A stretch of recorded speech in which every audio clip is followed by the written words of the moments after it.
Hi, podcast peeps. Welcome to another episode of the Age Groupies Podcast, part of the United WeCast network. I'm Mike Ergo, and I'm usually joined by my co-host Lindsay Hiken, but today I'm going solo. We're here each week to talk about all things related to endurance sports from an amateur athlete perspective, about living that multi-sport lifestyle, and to share the other random thoughts that pop into our heads. So you can follow us on Instagram at Age Groupies, join our Age Groupies page on Facebook, and look us up by name, Lindsay Hiken and Mike Ergo on Strava. If you have any questions, comments, or topics, feel free to email us at agegroupies@gmail.com. And if you enjoy the show, please leave us a rating and review on iTunes or wherever you get your podcasts. Today our topic is all about recovery, and we think you're going to like this one because it's one of the most misunderstood parts of training, I think. So without further delay, here's our episode on recovery. So let's get to it. Why is recovery so important? As you might not know, it's between these workouts where you make these gains. It's between all the sessions of running and biking and swimming where athletes are going to see their muscles growing bigger because, in case you didn't know, working out tears them up just a bit. So you might have some awesome hard workouts. You might have some awesome training going on in the pool or in the gym. But if you're not getting good recovery, then your training will not be as effective as it could be. And who wants to waste all that money you spent on sweet gear, a nice bike, a cool kit, and race registration just to see it get kind of half-ass? So keep in mind that I'm not a personal trainer, I'm not a nutritionist, and there are many different opinions on how to recover. Here's my top 5 things I like to do, and a lot of it seems to be backed up by some other blogs I've been reading and other athletes and coaches out there. So let's get to it. The first one I think is the most important part of this whole part of recovery is sleep. Sleep is where your body's going to make the biggest recovery and growth. Get you stronger, getting you faster, and your body's getting flooded with human growth hormone, endogenous supplies. But without revealing how little I know about science and why it works and all the mechanisms, let's just talk about how to get some good sleep. So one of the big things is have your room as dark as possible. If you think of the times where you're camping away from the city or in anywhere where there's not a lot of blinking lights or street lights, you know you've gotten the best sleep. It's the best sleep of your life. And I can think of a place, my cabin up in the Tahoe area. There's this one room and it has no lights, no direct sunlight. And I know for a fact I'm getting tired and excited just thinking about it. I get the best sleep of my life and wake up feeling ready to go. So a couple tips to doing this. Get your phone out of your room. Put it in the closet. Put it downstairs. You hear some people say, what about an alarm clock? Well, don't use your phone for an alarm clock. How about just get an alarm clock? Put it in a drawer next to you. The phone's going to be a killer for sleep because it's releasing some spectrum of blue light that is going to keep you up and is signaling your body that it's time to wake up because it's so similar to morning rays of sunlight that your body starts getting confused. Maybe instead of that, read a book, stretch, listen to music, something pretty calming. And if you can, avoid having really big, intense conversations with your significant other. That's just going to keep you awake. One of the other tricks I do, if I can't get the room totally dark, is I wear a sleeping mask, the kind like you see people wearing on airplanes. That helps out a lot. Instantly blocks out all the light you're going to see and makes that room just a little bit darker. Another thing I do is I use nasal strips. You might have seen them on football players or different athletes, but they're essentially like a Band-Aid-like thing. My 2-year-old keeps asking me every night if I have an owie on my nose, and I just got to tell him, no, it helps me breathe. That way you won't snore. It's going to help you sleep deeper and avoid having cotton mouth in the morning. Next thing I like to do is make sure I'm walking a lot. So when you think of recovery, some people just think of rest. And while you do want to get rest, 7 to 8 hours of sleep. You also want to stay loose. You don't want to stiffen up and just go to the gym, go to the pool, go out and run, and then just sit all day. That's just going to stiffen you up and decrease your mobility, which is another thing we're going to get into. But walking, great low-level aerobic exercise.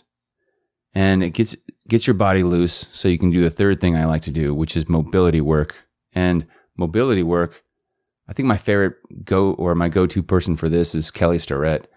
He's got an awesome website, mobilitywod.com. He has, we talked about that last week. He has a lot of cool videos on stretches to increase your range of motion and relieve back pain, relieve pain from tightness, which is going to keep you from getting injured. So some of the things I do is sit on a foam roller. What's really cool about sitting on a foam roller is you can watch TV, talk, read a book, pet your dogs. Unless your dog is like my little wiener dog who's always trying to jump on my lap and crawl up and lick me in the face. In that case, you might have to modify this a little bit and hold the dog. But foam rolling is really good. For me, I hit my glutes. That's a big one. Hit my piriformis, which loosens up my back.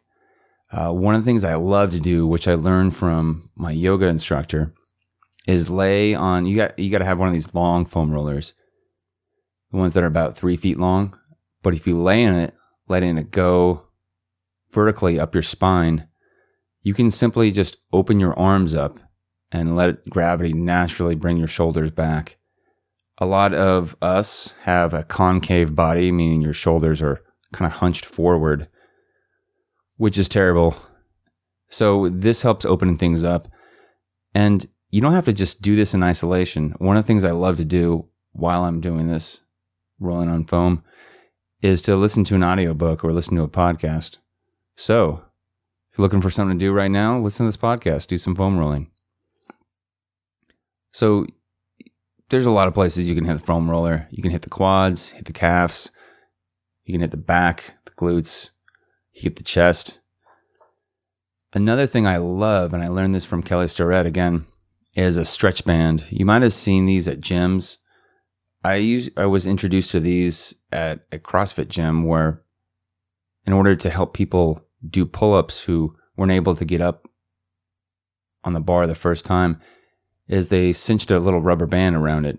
And these stretch bands vary in resistance. But one of the best things for stretch bands, for me at least, is holding it behind my back and really stretching out my shoulders that way. So all kinds of things you can do with stretch bands. You can also do a lot of different resistance training. But when it comes down to it, if you have a stretch band, you'll know how to hit some of the different muscle groups, especially in the arms. That'll help you just open up a lot, which also helps you with sleep. I don't know if you guys have tried to sleep with a stiff back. It sucks. Another part of mobility work that I like a lot is yoga. I'm fortunate enough to have yoga at my office, which I get to do every week. And beyond the different poses and strength I get from it, we do a lot of stretching and opening up. Some of my favorite stretches that I've learned are pigeon pose, which if you haven't done it, it looks like a lunge, except your front leg has the knee touching the ground and your ankle at a 90-degree angle. I go ahead and say look these things up, because as I'm trying to listen to myself explain this, I'm starting to confuse myself. So pigeon pose, great one, opens up the hips, lower back. Another one I love is the triangle pose. And this is going to open up the side of your back a lot. Notice a big theme here, tight backs. I don't know if this is true for you ladies, but guys, we have a lot of lower back issues, a lot of tightness in the lower back. So opening this up and keeping it loose is great. A lot of different twists you can do will open this up too. And downward dog, this is a fun one. This really helps stretch out my hamstrings, straighten my spine, open up my back as well. And The fourth one I love doing, really helps me out, is meditation. And this is kind of becoming a fad or becoming a trend maybe. And a lot of people have different ideas of how to meditate. And it's not important that you do a specific kind of meditation.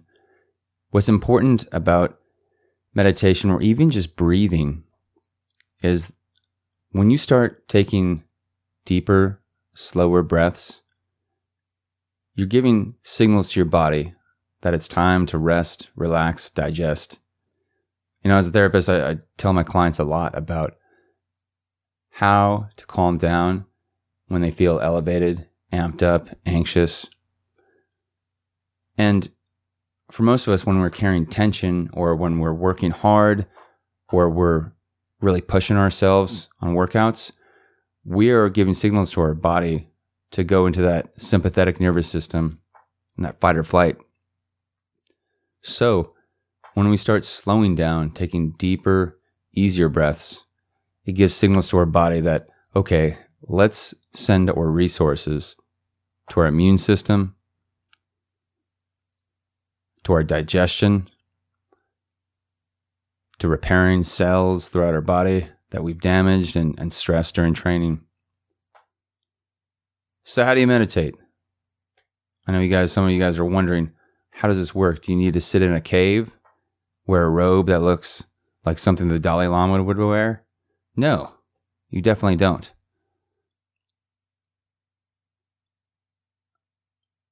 And for this episode, I'm going to lead you in just a short, easy breathing exercise. Something just to help you slow down your breath, slow down your heart rate, notice anything in your body that needs attending to, maybe something you can stretch out later. But most importantly, just help your body to get into that rest and digest mode. So, if you're driving, don't do this. If you're sitting around or walking around the house, just find somewhere comfortable to stand or sit. And if you can, straighten your back, not rigid, but not slumped over. And if you have your feet on the ground, just notice that you're right there on the ground. And simply start by taking a breath in. Just noticing the air enter your nostrils, go down into your lungs. Notice the pause. And as you breathe out, notice that too. The air exhaling from your lungs, up your throat, back out your nostrils. This is something we do every day, every minute of every day. We rarely focus our attention on it. And as you're breathing in and out, you'll notice a lot of thoughts going by. This is boring. I want to do something else. Oh, I forgot to do that. Oh no, I'm going to do this. Oh, why did I do that? That's okay. Just let them go on in the background. And come back. Notice your breath again. Simply breathing in, breathing out. Nice and easy. Nothing to force. Simply just noticing your breath as it enters and exits. Take a quick scan of your body too.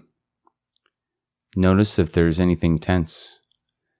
Maybe in your eyebrows, sides of your eyes, your jaw, neck muscles, shoulders, back, chest, arms, hands, abdomen, hips, buttocks, thighs, knees, calf, ankle, feet. Just simply notice if there's anything that can soften up just a little bit as you continue to breathe in and out.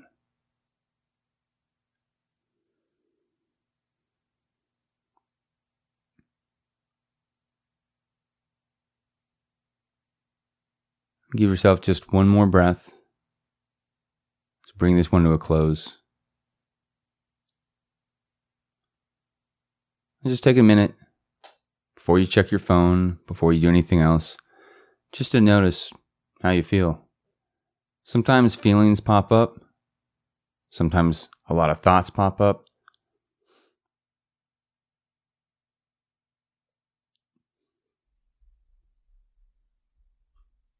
That's okay.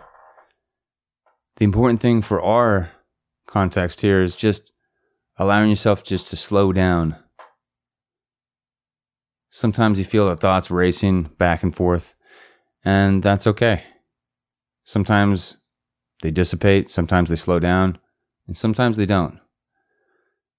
But as long as you're able to slow your breathing down just a bit, notice it, focus your awareness on it, your body's getting the signal that it's time to start repairing. So hopefully I didn't put any of you guys to sleep right there. Unless you really need some sleep. In which case, you're welcome. Alright everyone. That'll do it for today's episode of the Age Groupies Podcast with me, Mike Ergo. Hope you really enjoyed it. You can follow the show on Instagram at Age Groupies. Join our Age Groupies page on Facebook and look us up by name, Lindsay, Hiken, and Mike Ergo on Strava. If you have any questions, comments, or topic ideas, please feel free to email us and share at agegroupies@gmail.com. And if you enjoyed the show, please leave a rating or review on iTunes or wherever you get your podcasts, because it really helps us get more exposure, find the people who need to listen to the show, share with a friend. So, for now, thanks for listening, and we'll talk to you next week. Bye-bye.